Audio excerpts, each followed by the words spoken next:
What's up, Hobby Maniacs? Rob Bear here today with our second part of our Kauyon tips and tactics review. This time we're going to be talking about the Sons of Corax, the Raven Guard, of course, and going over their new rules in the Kauyon expansion, working our way to the back of the book to hit up some Tau, of course. But before we get to all that, I would like to invite you to subscribe to this YouTube channel, check out the blog, spikybitsblog.com, and head on over to the longwar.net. That's the home of the battle reports for exclusive content, early access videos, and exclusive member-only discounts and codes on the things you buy every month. Become a veteran of the Long War today. So like I was saying, this is the Kauyon rules book to the two-book expansion. Now, the other book that's in the set is actually kind of a fluff type book.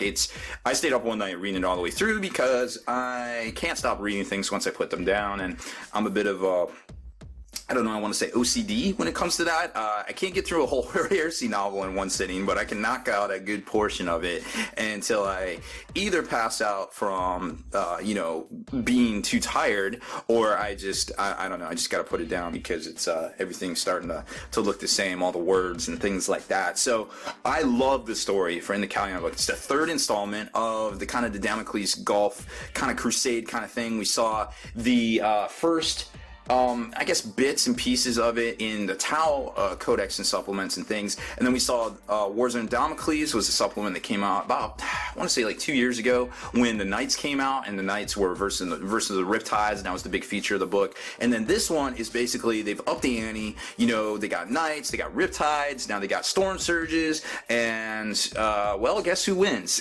It turns out Storm Surges is really good. So there's we'll do a little spoiler alert kind of thing about what happens in the book, and like I don't know, like 5 to 10 things you should know, because not a lot of people are going to read the book, but I feel like it's a great solid storyline, and it goes it's definitely worth reading. It's a 110-page book or so like that. But here, let's talk about the Raven Guard again. Now, of course, once again, they have their own special, just like the White Scars. They have their own special detachment thing here, very similar to the Space Marine Decurion that's in their book, which we'll talk about as well, because a lot of these, and you're going to notice here, the shaded stuff is your core. These are your must-haves. Then you got your auxiliaries right here in the tan, and then all of these are your all of those right there are your auxiliaries. Those are your 1+. I said it backwards. Anywho, these are your commands, these are your cores, and these right here are all mostly out of the Codex Space Marines. So you got 1, 2, 3, 4, 5, 6, 7 if you include the Battle Demo Company, which is detachment, the formation that's the key component to the Gladius Strike Force detachment for Space Marines. Confused yet? Well, obviously so am I still, because I can't articulate it to you correctly. Anywho, we will get through this. So, there's the Sons of Corax, the Talon Strike Force, which consists of core, auxiliary, and command. And remember, these are battlefield roles. These are no longer troop choices, they're no longer heavy support. This is their battlefield role. So keep that in mind if it ever comes up at any point during the game. If you take, if you fill out all these slots, you get these command benefits. Extensive planning. If your warlord's part of this detachment and you choose to re-roll the result on the mission table, or re-roll the result when rolling for random deployment zone, or re-roll your dice when rolling off to see who deploys first. That seems like it's pretty good. That's a little mini Cortez kind of thing, a little bit on crack. So you re-roll missions, you re-roll the result for random deployment zone, and you also re-roll to see who deploys first. Okay, alright, I'm behind that. Know when to strike. If any units from this attachment start the game in reserves, you can choose to make a reserve roll for any of them at the start of your first turn. If the roll is a 4 or more, the unit arrives this turn. Otherwise, it remains in reserve and is rolled for normally. So, theoretically, you could get any of your stuff in on a 4-up the very first turn. That seems pretty powerful as well, and I'll show you why. So, keep that in mind. Talon Strike Force, those are your command benefits. Here's what you can take. Well, now you know what I listen to. That is Mbop by Hanson. And I forgot to put my phone on silent, so we'll do that. So anywho, You can take the Strike Force Command, you can take the Reclusium Command Squad, which is the Chaplains, basically little formation out of Space Marine, Codex Space Marine, the Battle Demo Company, which is right here. We've talked about this before. We did about 4 videos on Codex Space Marines. You know, I'm not going to beat it to death, but basically, it's a solid formation that gives its own solid benefits too. Now, I'm not going to, I don't want to go over all of the Space Marine stuff because I just won't have time for it. But go ahead, listen, there's 4 different videos on this channel on Codex Space Marines, on all the tactics, on all the formations, on the Codex in general. So there's a lot of stuff in here that will combo very well with the stuff in this, you know, this particular detachment. So take it or leave it, you know, definitely check it out. You don't have to, but I'm not going to get all into it and show you all of those combos because there are a few things that are really saucy and really interesting. So first off, the Pinion Battle Demo Company, which is basically their version of the Battle Demo Company itself. You know, it's a good formation. Let's talk about the special rules. Scout support. During the shooting phase, each scout sergeant or scout veteran sergeant from this formation can spot for another unit in this formation within 9 inches.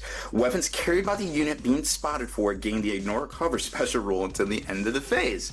Huh, that's really good because check it out. You can take a command squad. Command squads can all have special weapons. You can take tactical squads, which aren't as good, but still, bolters ignoring cover can get some work done. Assault squads also not so good, but can get work done. Devastator squads, those are really good to have ignore cover on.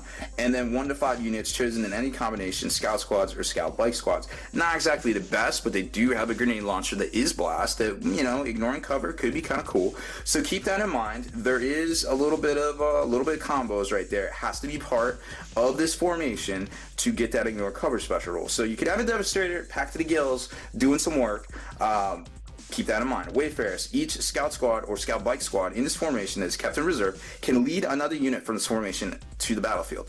That unit must also be kept in reserve and cannot be placed in deep strike reserve. When making reserve rolls, do not roll for the unit being led. Instead, it will arrive the same time as the unit leading it.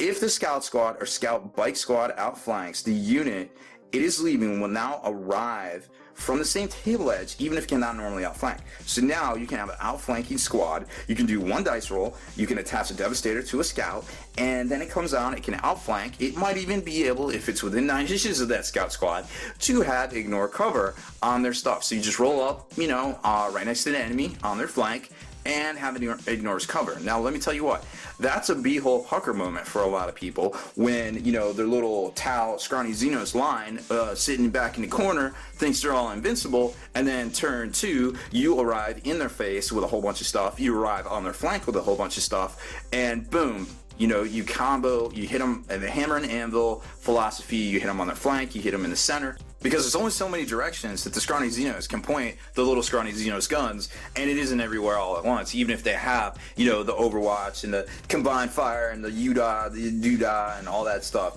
you're still going to be able to get in with some stuff and do some work for the Emperor. So that's definitely something to keep in mind. Then you got the Shadow Strike Kill Team, which is 2 to 4 assault squads, 1 to 3 Vanguard veteran squads, and it has the special rules: on time, on target. Instead of rolling to see whether a unit of Vanguard veterans from this formation arrives in reserves, you can choose whether to pass or fail that roll. So now, remember, turn 1, you can start rolling for these guys. Oh, guess what? They arrive. Boom. I like it. On target, Vanguard veterans from this formation can charge the turn they arrive from deep strike. Okay, so I'll take those on turn 1 automatically, and I'm going to deep strike with this stuff. Seems good. In addition, they do not scatter when arriving from deep strike if the first model is placed within 9 inches of at least 2 scout squads from this formation. So, you know, you can infiltrate some scout squads, and then you can get in there and assault when you land automatically if you take, you know, their what's it called again? The Talon Strike Force. So keep those in mind. Then you've got the Bladewing Assault Brotherhood. I don't know where they get these names from sometimes, but they're still fun to say. This one's kind of cool. It doesn't assault on turn 1, but what it does do is it has a special rule called On Wings of Fire. Once per game in your movement phase, you can declare that this formation will disengage. Wait, what is disengage? Well, each unit in this formation that is on the battlefield is removed from play even if it was locked in combat and is placed in the ongoing reserves. Okay, that's pretty cool. Obviously, don't do it on like turn 5 in case the game ends, because that would be bad. But it gives you a lot of options to come back down and do some more work. And then, speaking of coming back down, Thunderhawk Assault. Any units from this formation that are in reserve or ongoing reserve, they will arrive at the same time. So you're going to get all the stuff back that just jumped out. If you need to make reserve rolls, make a single roll for all the units from this formation. Okay, well, obviously that doesn't apply to ongoing reserves. It comes back the next turn. However, when the formation arrives from reserve, draw a straight line from a point on each table edge to a point, or from on a table edge to a point on opposite table edge. Each unit from this formation must attempt to deep strike onto the point on this line. So you draw, your ray or your tangent, I guess, because it ends at 2 different spots. And then you try to place a point on it. And when you deep strike, you basically re-roll the scatter dice when deep striking, as long as you say, hey, I'm trying to land here, hey, I'm trying to land here. So it seems like drawing a diagonal would be good, or maybe all the way across, or maybe like a pin, I don't know. It's a rectangle. You can only do so much with a rectangle. So keep those in mind. There is some restrictions. They all have to have jump packs. Formation must include, or may include, no more than 30 models. Skyhammer Orbital Strike Force. Kind of sounds like Skyhammer Annihilation Force, not to be confused, but this isn't quite as good as that one. 3 attack squads, 1 to 3 units of speeders, drops like clearance at the start of your first turn before any drop pods arrive using the drop pod assault special roll. Pick a point on the battlefield to mark the center of this formation's drop site. Units from this formation reroll to hit and to wound. Rolls of 1, so basically add preferred enemy, against enemy units within 12 inches of that point, and drop pods from this formation that arrive from Deep Strike Reserve within 12 inches of that point, only scatter D6 instead of 2D6. So you're looking at an average of, 3.5 inches, I guess. Don't know how that represents on the dice, but keep that in mind. Shock Assault. Attack squads from this formation can run and then shoot on the turn they disembark from the drop pod. So they can do a little bit of coolness there, but don't get it twisted. It's not the end all be all, but when you combo it with some other stuff, it can do some really good work. Raven Hawk Assault Group. Targeted strike. When the first unit from this formation is deployed or arrives from reserve, nominate a unit in the enemy army to be the assault group's target. Units from this formation reroll failed to hit rolls against that unit for the duration of battle. Vertical insertion. The Storm Raven gunship from this formation has a deep strike special rule. If it arrives from deep strike, it must hover on the turn it arrives. It's decent. It's fluffy. It's not super competitive, so keep that in mind. A Raptor Wing is 1 unit of speeders and 2 Storm Talon gunships. Incoming support if the Storm Talon gunships from this formation are in reserve. At the start of controlling player's second turn, they arrive automatically. Remember, you could just say, hey, I want these turn 1, 4 up, if you take them as part of that formation we talked about earlier. Priority target received. Once per turn in your shooting phase, a land speeder from this formation can nominate an enemy unit within 18 and in line of sight.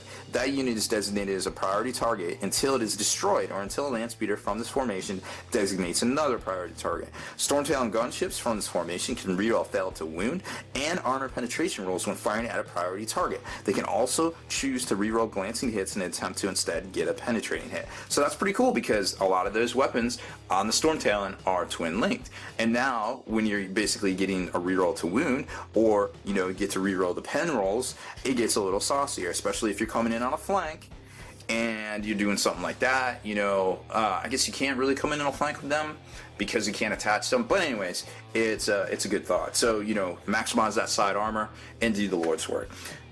Shadow Force, this is part of the Shadow Force Solak. I believe this formation is actually in that little small campaign book.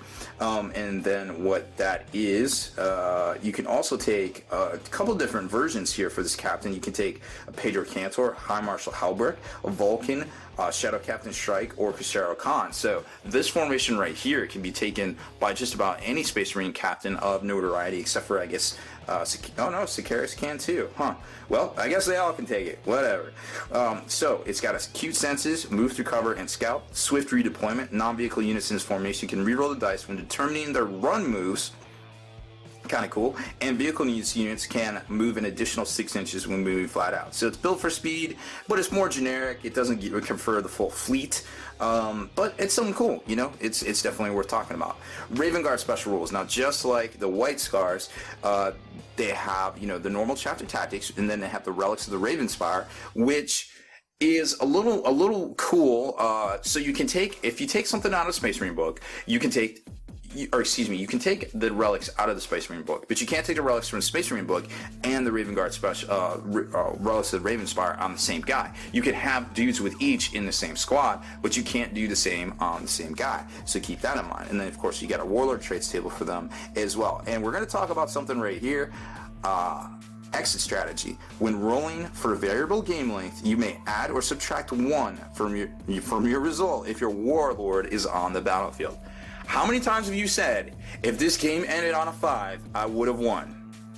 Now think about that 1 in every 6 games you play, if that comes up, you'll have your choice to end the game. How powerful is that? But also, there's ways to get reroll traits. So theoretically, 1 in every 3 games you play, you will have the ability to end the game on turn 5. How cool is that? That's super cool, and kudos to Raven Guard for having something kind of neat to think about, and definitely keep your opponent on its toes the whole time, because that is a super powerful ability, I feel like, in the back of my mind. Then we got the relics of the Ravenspire, and of course the tactical objectives that we're not really going to talk about.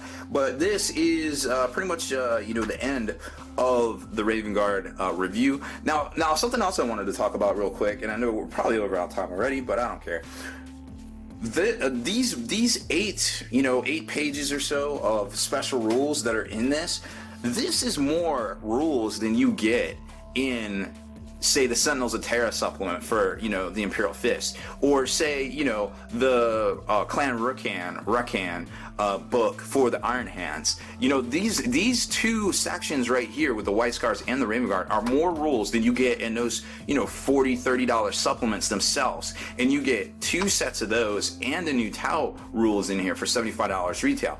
I feel like that's a good value when you make that kind of comparison. So keep that in mind when you're like, I don't know if I really want to get this campaign book. This is the future from Games Workshop. This is what they're going to do. This is how they're going to supplement codexes until eventually there's too many rules and they have to re-release at the Space Marine Codex 2nd edition or something like that. We already saw it with Tau because there were so many rules in here that they had to release the Tau book with an extra 25 pages. So basically what we just got was a Tau Codex 2nd edition. I guarantee you we're going to see it with Tyranids because of all the Shield and Ball stuff.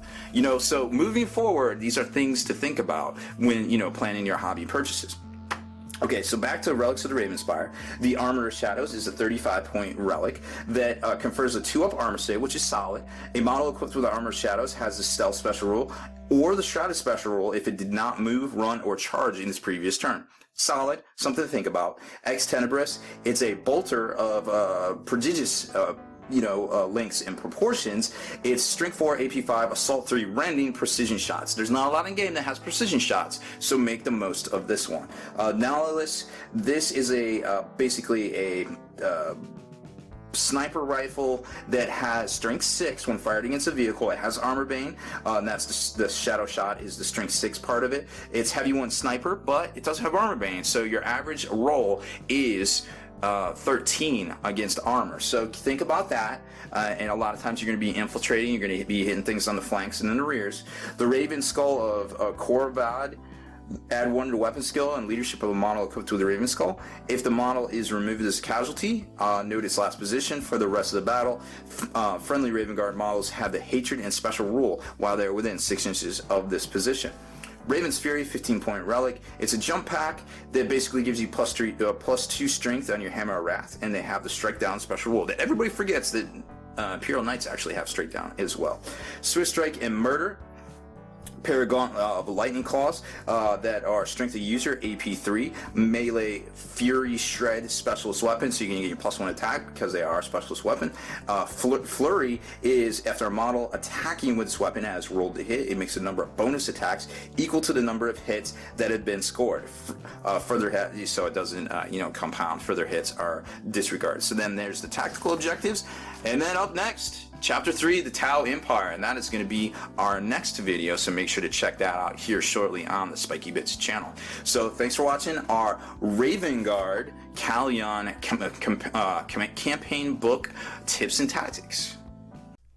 Finally, The Long War Kickstarter is here. We are trying to raise money to improve all elements of our videos. Cameras, microphones, lighting, and even editing software. We're more than just a company dedicated to bringing hobby back, we're a community. Whether you enjoy all of our content for free here on YouTube, or you're a member of the fast-growing Hall of Veterans and you enjoy early exclusive access, we're part of the same community. It's not all business though. All the Long War swag that you guys have been waiting for is available on the Kickstarter. Please stop by, check out our Kickstarter, and thank you for the support.